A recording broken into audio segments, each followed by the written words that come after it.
আসসালামু আলাইকুম। রংপুর বিভাগের ৮টি জেলা, এই ৮টি জেলা কোন কোন জেলা কী নিয়ে বিখ্যাত, এইটা নিয়েই আজকের ভিডিও তৈরি করা হয়েছে। আপনারা ধৈর্য সহকারে মনোযোগ দিয়ে দেখবেন। প্রথমেই বলবো পঞ্চগড় জেলা। পঞ্চগড় জেলা বাংলা বান্দা 0 পয়েন্ট নিয়ে অনেক বিখ্যাত। পঞ্চগড় জেলা এই কারণেই অনেক বিখ্যাত। এরপরেই বলতেছি ঠাকুরগাঁও। ঠাকুরগাঁও জেলা আমের জন্য বিখ্যাত, সূর্যপুরি আমের জন্য। দিনাজপুর জেলা। দিনাজপুর জেলা লেচুর জন্য অনেক বিখ্যাত। এরপর চলে এলো নীলফামারী জেলা। নীলফামারী ডোমারের সন্দেশের জন্য অনেক বিখ্যাত। লালমনিরহাট, অনেক কিছুই ঘোরার আছে। তিস্তা ব্যারেজ, লাল পাথর, দেখতে অপরূপ সুন্দর।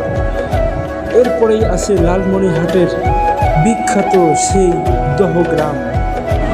ভাওয়াইয়া গানের ধাম নদনদীময় কুড়িগ্রাম। কুড়িগ্রাম জেলার উলিপুরের খিরমন বিশ্বজুড়ে বিখ্যাত। রংপুরের আখ অত্যন্ত বিখ্যাত। আহার গাহি বান্দার রসমঞ্জুরি আরো বিখ্যাত।